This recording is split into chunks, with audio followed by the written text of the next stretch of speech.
priorizan ciertos metabolismos, pero son todas cosas que ya fueron vistas en los distintos temas. Y acá le pusimos la imagen de los animales porque nunca hay que perder de vista que lo que estamos haciendo, lo que estamos tratando de hacer, es entender qué pasa en cada uno de los organismos animales. Yéndonos a la célula de un tejido hepático, de un tejido muscular, pero no hay que perder de vista que lo que tratamos de hacer es entender qué es lo que está pasando ahí dentro de ese animal para poder diferenciar si ese animal está sano, si está en un proceso de enfermedad, si está en un periodo postprandial, como decimos, si está en reposo, qué es lo que pasa ante cada situación.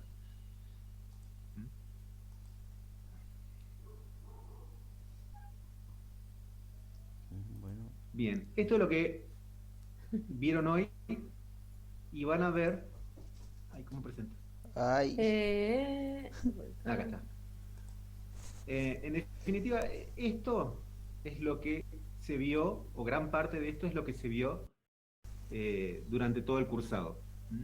Estos son redes metabólicas, van a encontrar muchas imágenes en internet, y es básicamente juntar todo, la relación que existe entre los distintos metabolismos, de los glúcidos, de los lípidos, de las proteínas, en una sola imagen. Hay que mirarla con detenimiento, hay que tratar de entenderla. De estas redes metabólicas hay cosas que vimos, la mayor parte se vieron durante el cursado, pero hay algunas cositas que no, o que a lo mejor fuimos simplificando durante el cursado, no se dijo todo, pero se resumió en algún punto.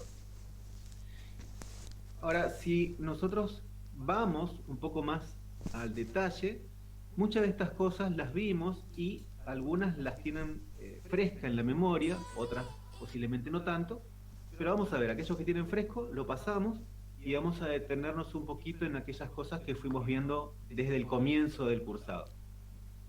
Primero vamos a la glucosa, que es un glúcido que nosotros vimos bastante, su metabolismo, y en esa imagen está acá. Acá ven la glucosa, es más, acá les aparece la fórmula también, ¿eh? Su estructura. Y habíamos visto que una de las cosas que podía hacer la glucosa era catabolizarse a través de la glucólisis. Eso más o menos creo que está claro. Fíjese que de glucosa pasa a glucosa 6-fosfato. Acá hay gasto de ATP. ¿Se acuerdan que la glucólisis ATP. tenía dos fases? Una en la que se gastaba ATP y otra en la que ganaba ATP. De glucosa 6-fosfato Y una pasa... cosa ahí de detalle, esos numeritos que ven ustedes son los códigos de las enzimas. Eso que ven ahí ustedes 5319, 5318. ¿Se acuerdan que hablábamos de que las enzimas tienen una clase, subclase, orden, suborden, y que eso Sí. representaban en números? Bueno, esos códigos que ustedes ven ahí, como no les alcanza para poner todo el nombre dentro del cuadro, ponen los códigos correspondientes a cada una de esas enzimas. ¿Sí? Fructosa 6-fosfato. Fíjese que acá hay flechas que van para un lado, para el otro. Acá la que está indicando la glucólisis es esta flecha negra, que fíjense que puede ir de glucosa 6-fosfato a fructosa 6-fosfato, pero también puede recorrer el camino inverso. De fructosa 6-fosfato hay otro gasto de ATP, pasa a fructosa 1,6-bifosfato. A partir de ahí, por una enzima, que era la aldolasa, se obtenía gliceraldehído 3-fosfato y dihidroxiacetona fosfato. Ahí recordemos que la dihidroxiacetona, para continuar con la glucólisis, debía transformarse en gliceraldehído 3-fosfato. Fíjese que la enzima es 5.3.1.1. La 5 era una isomerasa. Isomerasa. De gliceraldehído pasaba, ahí ya ganaba NAD reducido, 1,3-bifosfoglicerato. Esto está en inglés, pero se entiende igual. De 1,3-bifosfoglicerato a 3-fosfoglicerato, ahí hay ganancia de ATP, formación de ATP a nivel de sustrato, decíamos nosotros. Y ahí seguía la glucólisis hasta el último, que era el piruvato. En el pasaje anterior de fosfonal piruvato a piruvato también se formaba ATP. Hasta ahí tenemos glucólisis, que se produce en el citoplasma celular y está ubicado en ese sector de esta imagen tan grande. El producto final era el piruvato.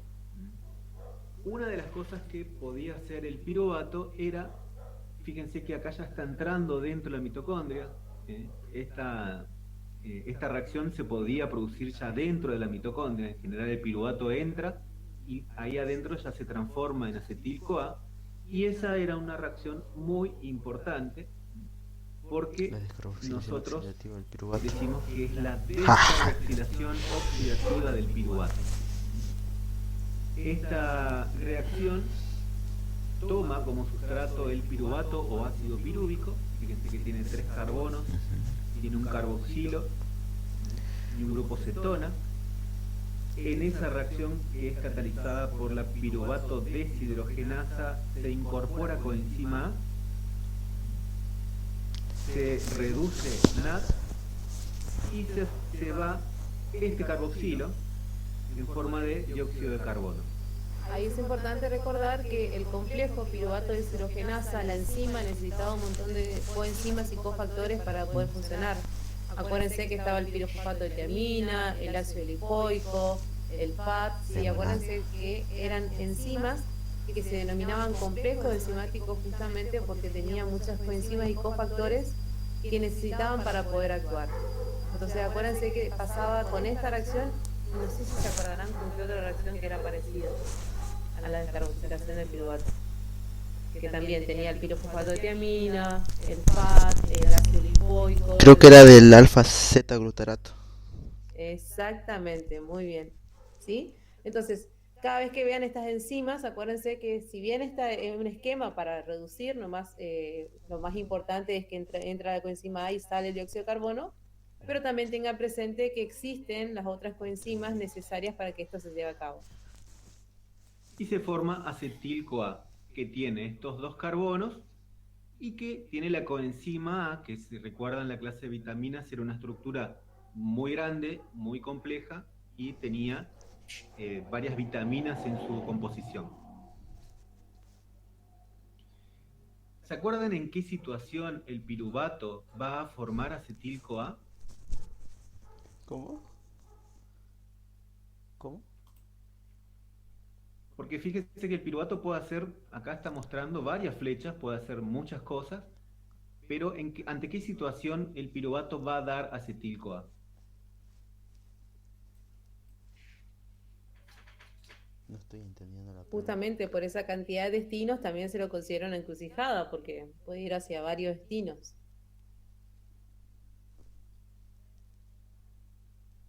No entiendo la pregunta. No.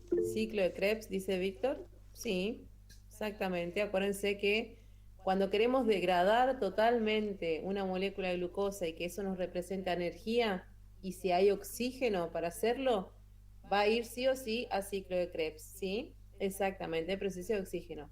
Por eso les muestra ahí que entra a la mitocondria. Acuérdense que también en la mitocondria nosotros teníamos no solamente el ciclo de Krebs, sino teníamos toda la cadena de electrones necesaria para poder tomar los hidrógenos de los intermediarios que se generan y eso representarlos en manera de ATP. ¿Está? Entonces, cada vez que haya oxígeno, el piruvato va a terminar en ciclo de Krebs y, por supuesto, después dando ATP, dando energía, básicamente. Pero como dijimos, no es el único destino. Porque en caso de que no haya oxígeno, ¿cómo hace ese piruvato para continuar su metabolismo? Se va a ácido láctico, exactamente, ¿sí? Acuérdense que eso hacen mucho las bacterias, por ejemplo, como no tienen, la mayoría son anaerobias, entonces sí o sí tienen que derivar ese piruvato a lactato. ¿Está? Eso vamos a ver ahora. Eso vamos a ver ahora. Uno de los destinos entonces es formación de acetil-CoA. Y esa acetil-CoA, una de las cosas que podía hacer era Krebs, que se ubica en este sector de nuestro cuadrito. Fíjense, el acetil-CoA más el oxaloacetato va a formar citrato. Fíjense en qué lugar estamos haciendo esto. Estamos haciéndolo ya dentro de la mitocondria. ¿Mm? El citrato forma isocitrato, el isocitrato pierde una molécula de dióxido de carbono, ¿eh? Forma el alfa-cetoglutarato.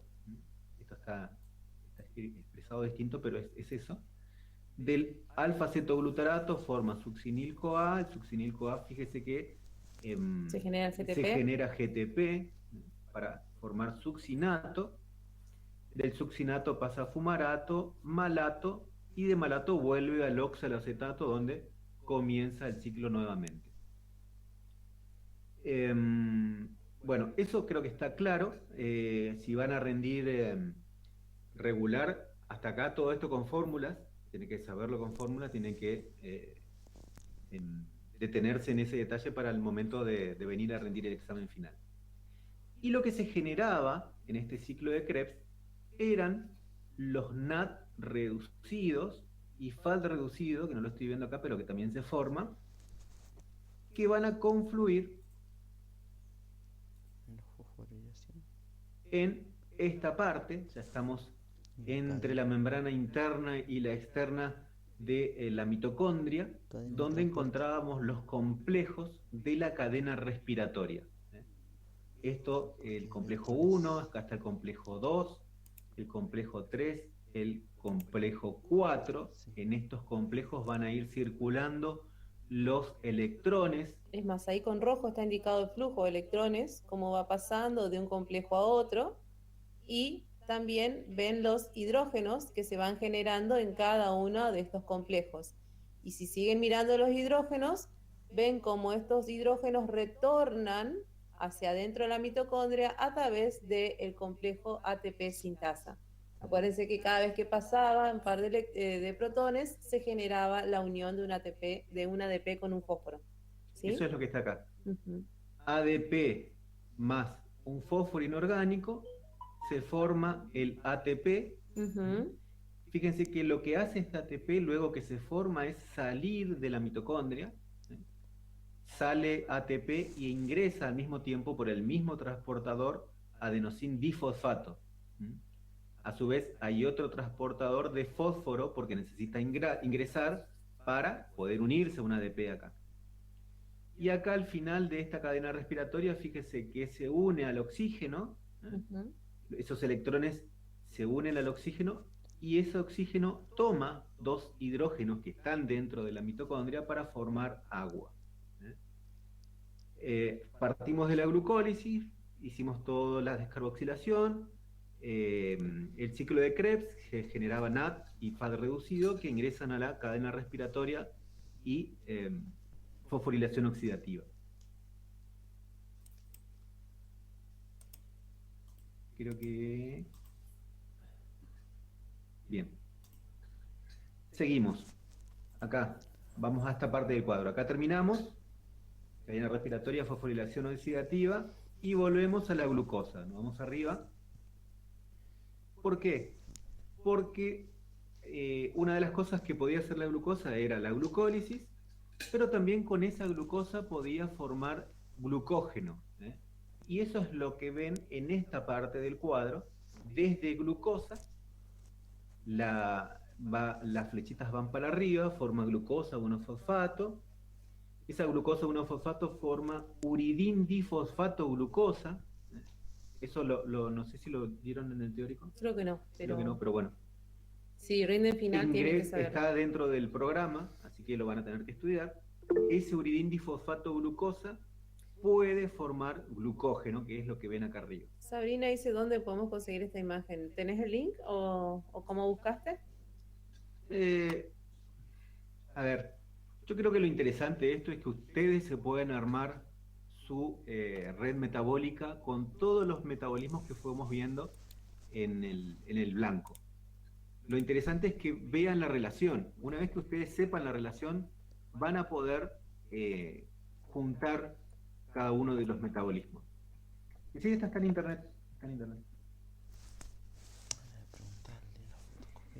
Miren, si ustedes ponen en internet redes metabólicas, le aparecen varias. Por ahí está bueno también que miren y que se seleccionen según ustedes cómo puedan entender. Esta es ¿Está? del laboratorio Roche. Esta sí, acá No, lo vi. Acá está en blanco y negro nada más. Pero hay hay muchas, hay muchas. muchas. Entonces por ahí está bueno que vayan, pongan redes metabólicas en Google y ahí se van a Google Imágenes y ahí van a ver varias, desde muy sencillas a algunas que son mucho más complejas. Entonces por ahí está bueno que ustedes vayan también identificando el nivel de complejidad, porque no todo esto vimos nosotros en las clases. Entonces por ahí, como les decía hoy, es juntar las 15 clases que sí vimos y tratar de interrelacionarlas entre sí. Entonces, la glucosa puede formar glucógeno por un proceso llamado glucógenogénesis. ¿Eh? ¿Qué otra cosa puede hacer la glucosa? Fíjense que acá les muestra estas flechitas en donde de glucosa puedo formar galactosa, ¿eh? Y con esa galactosa puedo formar lactosa. La fórmula de la lactosa es esta, es un disacárido formado por una glucosa y una galactosa.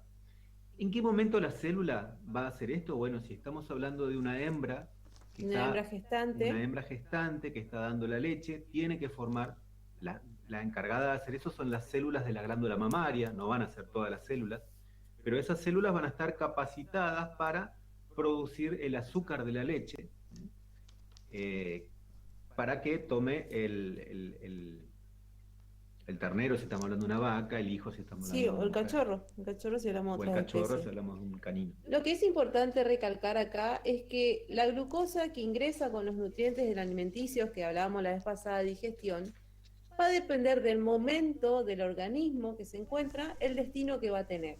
Y eso es muy importante que tengan en claro, que no solamente pasa con glucosa, sino que lo mismo va a pasar con los aminoácidos, lo mismo va a pasar con los lípidos y con el ADN que ingerimos en el alimento, ¿sí? Entonces, dependiendo de las necesidades, como vimos recién ahora, si nosotros acabamos de comer, ingresó glucosa con nuestro alimento y tenemos que salir, justo llegamos tarde y nos vamos apurados o salimos corriendo o agarramos la bicicleta rápido, ¿qué vamos a hacer? Vamos a gastar energía. Entonces, ¿cuál va a ser el metabolismo que va a tomar esa glucosa? ¿Cuál piensan ustedes? ¿Va a ser glucólisis o va a ser glucógeno?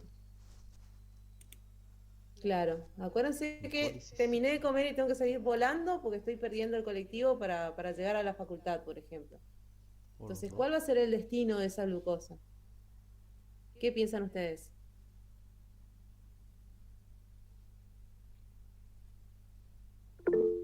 Glucólisis, muy bien, Víctor, exacta, Eugenia, exactamente. Al lactato, me dice Verónica. Bueno, ahí tenemos dos situaciones, las dos están bien, ¿está? Pero va a depender justamente de la situación del organismo en ese momento. Si estoy diciendo que acabo de comer y tengo que salir corriendo porque llego tarde, voy a hacer un metabolismo catabólico, es decir, que tengo que degradar eso que ingerí para obtener energía. Ahora, si yo tengo suficiente cantidad de oxígeno, eso va a terminar en ATP, porque va a entrar al ciclo de Krebs y va a terminar en ATP. Ahora, ¿qué pasaba con el piruvato cuando ya empezaba a recibir menos oxígeno? Que eso es lo que puso ahí Verónica. Acuérdense que, sobre todo cuando estamos en un ejercicio intenso, se empieza a agotar el oxígeno, sobre todo a nivel muscular, entonces se empieza a producir ácido láctico o lactato, como bien puso ahí Verónica. Que eso es lo que nosotros sentimos como calambres cuando estamos, porque justamente nos empieza a faltar la oxigenación durante el ejercicio. Entonces, la vía que va a tomar en esa situación sí o sí va a ser catabólica. Dependiendo de las condiciones, de si hay mucho oxígeno o no, va a terminar con mucho oxígeno en ciclo de Krebs, con poco oxígeno en ácido láctico. ¿Sí? Pero de esa manera tienen que pensar ustedes, porque probablemente se les presente una célula que les diga que está en reposo, que está en ayuno, que está esto, entonces ustedes tienen que pensar, bueno, ¿cómo se va a comportar ese nutriente que acaba de ser ingerido con la dieta en esa situación en particular? ¿Sí? Ustedes, ¿terminaste? Sí. Acá lo interesante de esta parte del cuadro es que ustedes habrán visto que nosotros recalcamos, cuando hablamos de glúcidos, el metabolismo de la glucosa. No hablamos mucho de los otros glúcidos, pero ¿por qué es esto? Porque acá van a ver que está galactosa, está manosa, fucosa, acá tenemos fructosa, sacarosa. Si ustedes ven bien, todos estos monosacáridos pueden confluir y formar glucosa. Entonces, en definitiva, cualquiera sea el monosacárido, tiene la posibilidad de, por distintas reacciones químicas, terminar dando glucosa. Entonces, en definitiva, vamos a tener glucosa, por eso nosotros le damos mayor importancia y no hablamos de los otros glúcidos. Además, por las isomerasas, la mayoría de estos glúcidos que mencionó Mariano son isómeros de la glucosa. La galactosa, la manosa, la fructosa son isómeros, entonces con una determinada enzima puede transformarse en uno u otro según las necesidades. Por ejemplo, si tenemos una hembra gestante, ¿sí? Todavía no tenga el ternero al pie, el cuerpo se va preparando por las hormonas, se va preparando durante nace el ternero, el cachorro, lo que sea, puede dar el rostro, que es por donde le va a pasar todas las inmunoglobulinas al recién nacido. Entonces, el organismo se tiene que ir preparando en ese periodo de gestación para obtener la lactosa. ¿Cómo va a ser? En ese caso, en esa situación en particular, parte de esa glucosa que ingresa con el alimento va a terminar siendo después el azúcar de la leche. ¿Entienden? Lo mismo pasa con el ser humano, ¿sí? O cualquier otra especie animal. Y en caso de que sí, perdón. En general son isomerizaciones, por ejemplo, para que pase de glucosa, como vemos acá, fíjense, acá está la fórmula, de glucosa a galactosa, el único cambio que tiene que haber es una isomerasa que dé vuelta a este oxidrilo y lo ponga para arriba. Esa era la única diferencia entre la glucosa y la galactosa. Acá tenemos la glucosa, fíjense, y acá arriba tenemos la lactosa. Fíjense que el único cambio es la posición de este oxidrilo, en el carbono 4. Claro, que es por eso cuando hablábamos de galactosa decíamos que era isómero de carbono 4 de la glucosa, ¿sí? Y si ahora tenemos la misma situación, pero yo acabo de comer y me voy a echar una siesta porque hoy hacía un frío espectacular, ¿qué metabolismo va a seguir la glucosa? ¿Qué piensan ustedes que va a hacer en nuestro organismo?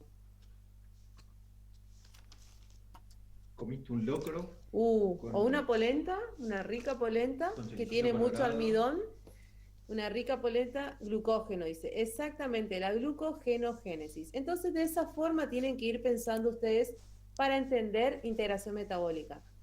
Porque si ven así el mapa de redes metabólicas, uno quiere salir corriendo porque ve un montón de fórmulas, un montón de flechas y la verdad que por ahí no tiene mucho sentido eso.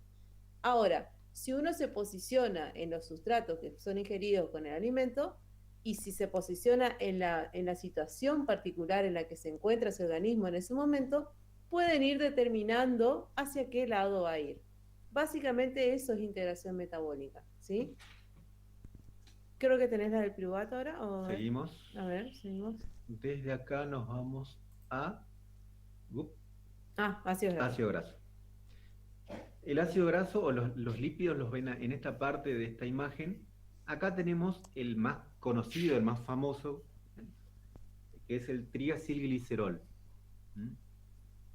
Acá está la fórmula también del triacilglicerol, que recordemos que está formado por el glicerol unido a 3 ácidos grasos.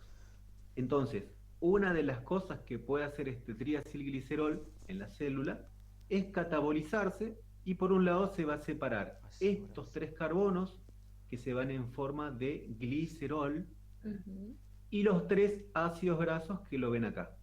Fatty acid es ácido graso. Cuando la célula metaboliza el ácido graso, ¿en qué situación lo va a hacer? Cuando necesita energía, lo primero que va a hacer es activarlo para formar acil-CoA. Fíjense en qué lugar de la célula estamos. Acá estamos en el citoplasma. En el citoplasma. Esa activación se producía, también lo vimos, de esta manera. Acá tenemos el ácido graso, con su grupo carboxilo y su larga cadena carbonada, con un número par de átomos de carbono. Va a tomar una coenzima A y una enzima llamada tioquinasa, con gasto de 2 ATP, o de 2 enlaces de alta energía, va a formar el acil-CoA o ácido graso activado.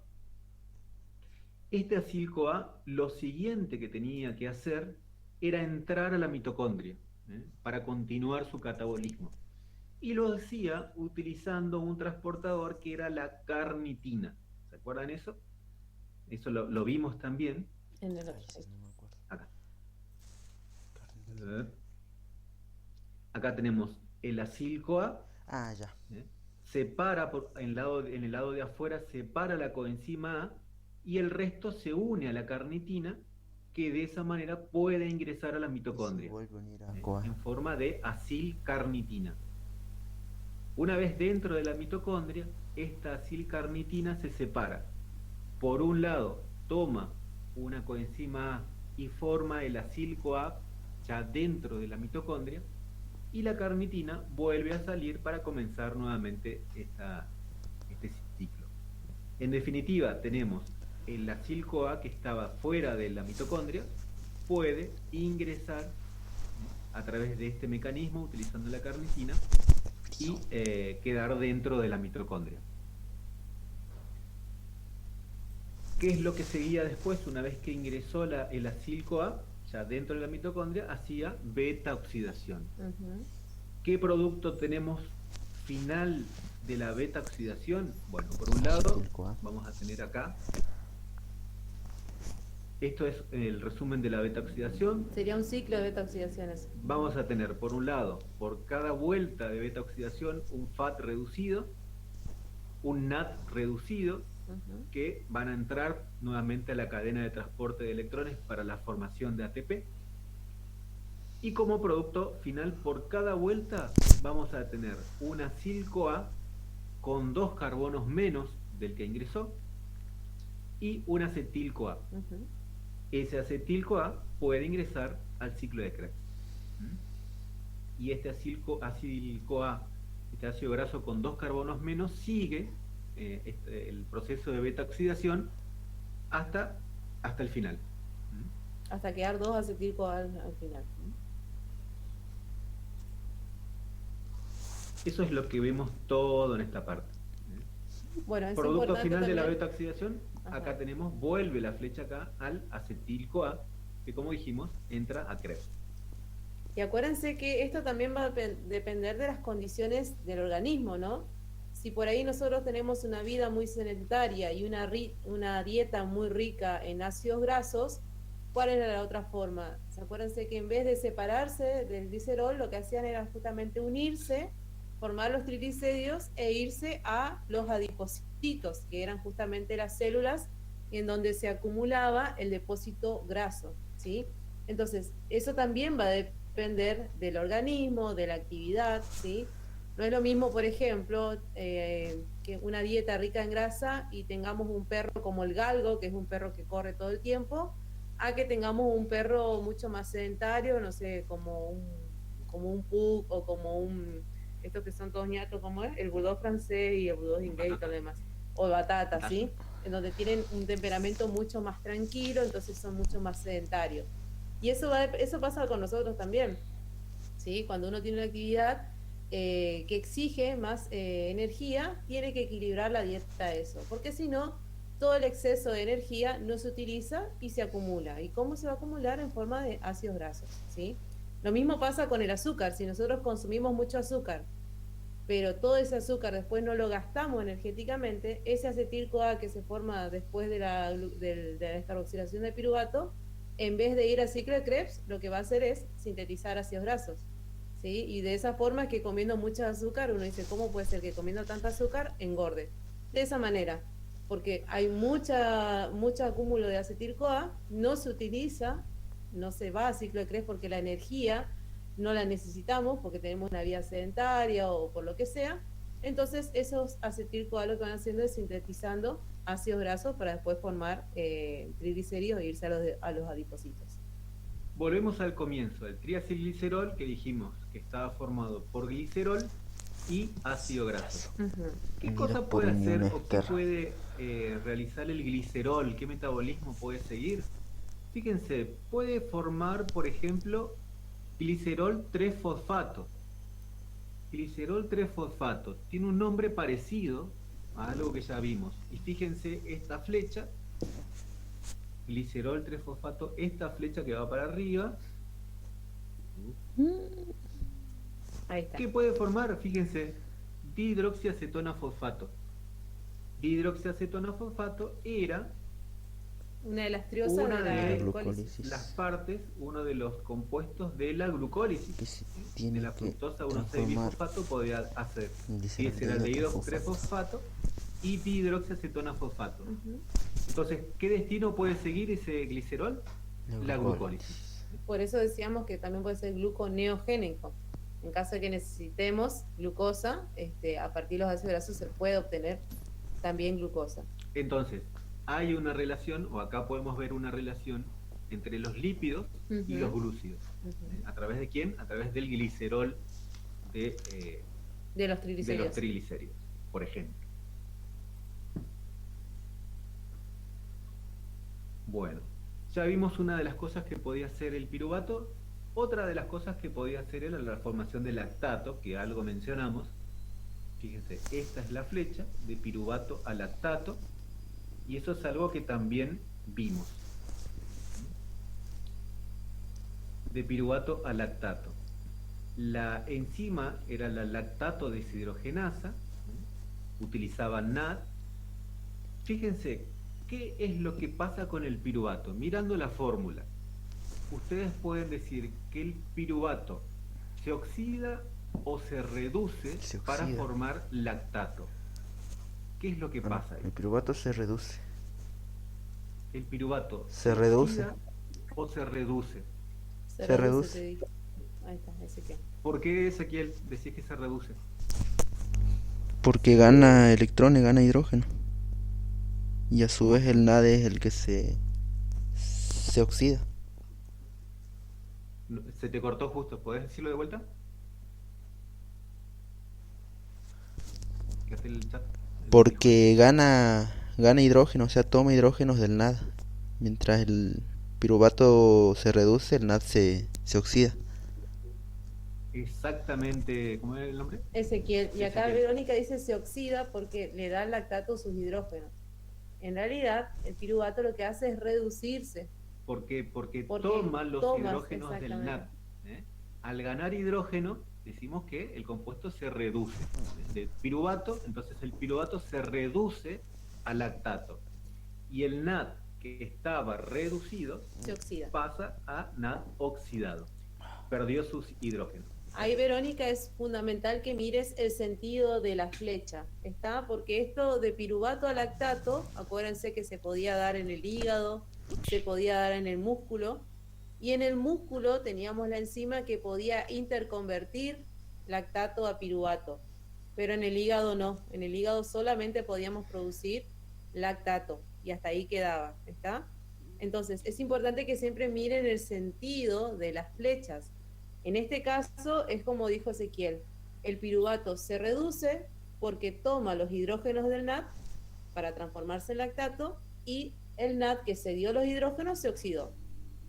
Ahora, si estuviéramos en el músculo, si tuviéramos, perdón, dije al revés, dije al revés, ahí está. El hígado, pues. El hígado es el que tiene la enzima que puede interconvertir de lactato a piruvato.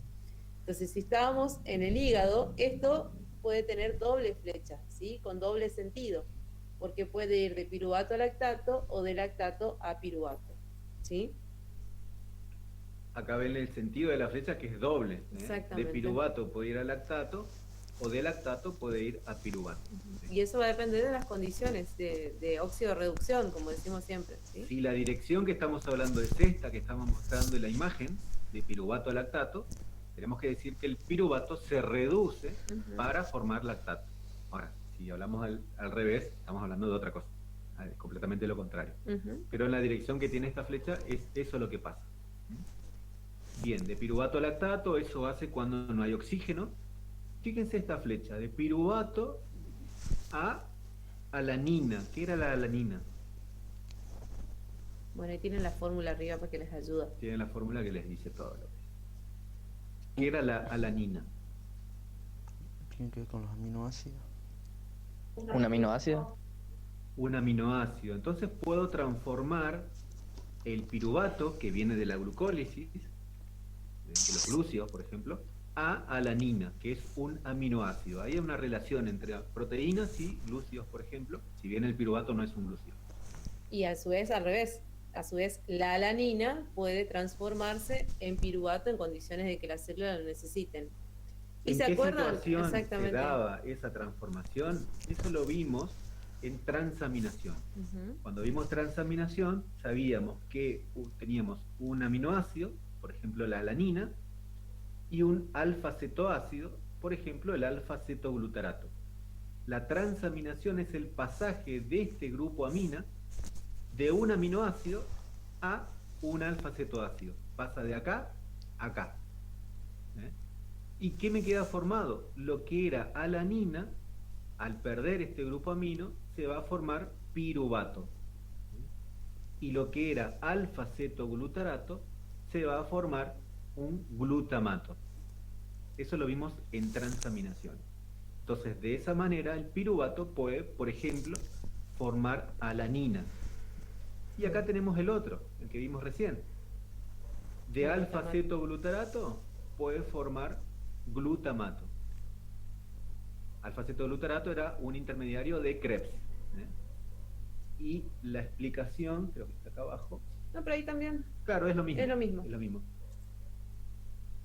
Acá, el alfa-cetoglutarato, al transaminar, va a formar este compuesto que era el glutamato. Glutamato o ácido glutámico, era lo mismo. Es también un aminoácido, en este caso, dicarboxílico. ácido o dicarboxílico. Entonces se forma el glutamato. ¿Qué pasaba con este glutamato? Una de las cosas que pasaba, una vez que se formaba el glutamato, era desaminarse. Fíjese que acá pierde el grupo amina. Y eso lo vimos también en la clase de metabolismo de proteínas, y lo vimos como desaminación del glutamato. El glutamato, por la glutamato deshidrogenasa, va a liberar este grupo amina. ¿Y qué va a formar? Va a formar nuevamente alfa-cetoglutarato. Esto podía seguir, por ejemplo, el destino de Krebs. O puede quedar disponible para otra transaminación, porque es un cetoácido. Y liberaba al medio este compuesto que, ¿cómo se llamaba? ¿Qué nombre tenía este compuesto? ¿Del ciclo de la urea? Y ahora no me acuerdo el maldito nombre. O NH3 también. Y que era tóxico. Amoníaco, dice Noelia. Exactamente. Amoníaco, el NH3 es amoníaco. Y así como está expresado es ion amonio. Pero básicamente es algo tóxico porque nosotros no podemos metabolizarlo. Entonces, ¿qué vía tomaba este amoníaco? ¿Se acuerdan cómo nosotros lo miramos? ¿Ciclo de la urea? Ciclo de la urea, exactamente. ¿Y se acuerdan en qué parte se daba el ciclo de la urea? En el hígado. ¿O dónde empezaba ese ciclo de la urea? Ahí justamente En el tiene hígado. el inicio. Sí, escucho.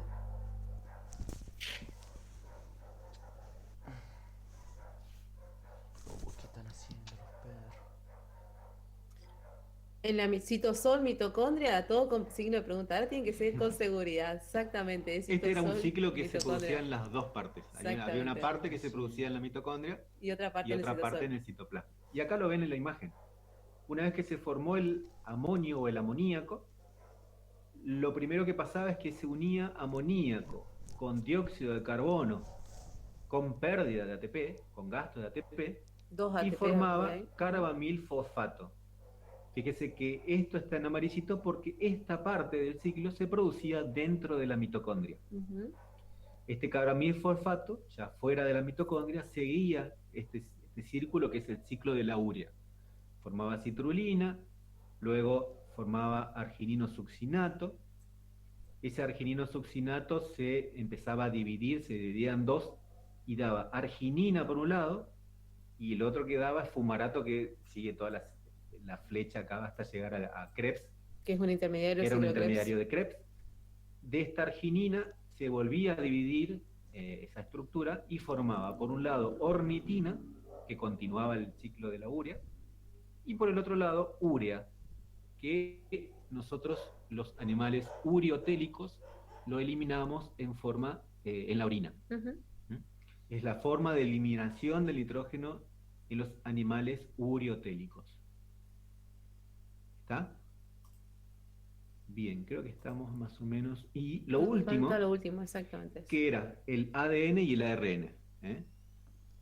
¿Eh? La célula va a metabolizar tanto el ADN como el ARN y va a ir separando los componentes de cada nucleótido. Recordemos la base nitrogenada, el azúcar y el grupo fosfato, y eso lo hace a través de un mecanismo que ustedes lo ven acá, que va a formar por un lado inosina, después hiposantina, santina y ácido úrico o urato, que nosotros lo vimos cuando hablamos de metabolismo de bases nitrogenadas, Ujú. de las purinas. Fíjense, nosotros hablamos de esto ya en las clases. Va a formar hiposantina, santina, por la santina oxidasa va a formar ácido úrico, que también es un compuesto que se elimina en la urea y que En hay la que orina. regular en la orina y que hay que regularlo porque su acumulación podía producir enfermedades, por ejemplo la gota. Cálculos. Ujú. Y si eso se Y alojaba en gato. las articulaciones. Exacto. Entonces, fíjese cómo muchas cosas que están en este cuadrito, nosotros lo fuimos viendo, ¿eh? Y terminamos en un cuadro muy grande, pero que Un si nosotros, 80% de ese cuadro, si ustedes lo observan, lo van a entender, porque fueron desmenuzando clase a clase todos los metabolismos y las distintas vías que puede tomar cada una de estas rutas. Y como siempre les digo, el destino de la flecha va a depender de la situación de ese momento. Si está en ayunas, por ejemplo, el animal hace mucho tiempo no está ingiriendo alimentos, no va a tener glucosa, por supuesto, entonces lo que va a hacer es empezar a remover el depósito de triglicéridos para obtener energía.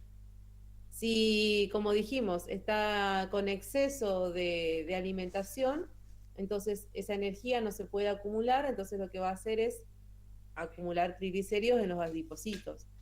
Va a depender también la interrelación de los órganos, es muy importante la relación músculo-hígado con el ciclo de Cori que vimos Sí. sí, metabolismo de lúcido. Después corazón, riñón y cerebro, que esas son las interrelaciones y son los órganos que en realidad manejan todo nuestro organismo. ¿Sí? y lo otro que tienen que ver es cómo llegan esos compuestos a la célula, ¿eh? Y ahí Uh-huh. entra la parte de digestión. Bueno, chicos, si no hay preguntas, Ya sí tengo, pero... la verdad que estamos muy contentos de haber acompañado que sea de esta manera todo el proceso del cursado, un cursado muy atípico, pero se salió adelante, que es lo más importante, que ustedes puedan continuar con su carrera universitaria y que pronto ojalá todos podamos estar nuevamente ahí en el campus y ustedes tengan la posibilidad de conocer los salones, de conocer el ambiente que se vive ahí, que es bastante distinto a otras facultades. Por ahí ustedes, si el día de mañana conocen gente de otra facultad, enseguida le va a decir, bueno, pero ustedes se conocen entre todos, la verdad que el ambiente es muy distinto y ojalá ustedes también puedan ser parte de eso y vivir esa experiencia. Así que bueno, los felicito por haber llegado, por no haberse dejado estar, por no abandonar, sobre todo por seguir persistentes ahí. Y les deseo el mayor de los éxitos. Y bueno, espero pronto verlos en quinto año, ahí en Tecnología de los Alimentos, me van a volver a ver. Y espero que de acá a 5 años nos encontremos todos nuevamente y si Dios quiere ya nos podamos ver frente a frente. Así que muchísimos éxitos, chicos, les deseamos lo mejor. Gracias, profe. Gracias por el cursado. Gracias a usted, profe. Nos veremos. Y no se dejen estar, no se dejen estar, por favor, métanle pata, ¿sí? Nos vemos, chicos. Mucha suerte.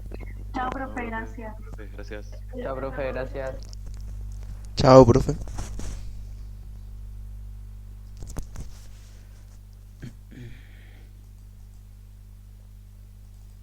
Ay, espero que se haya grabado bien.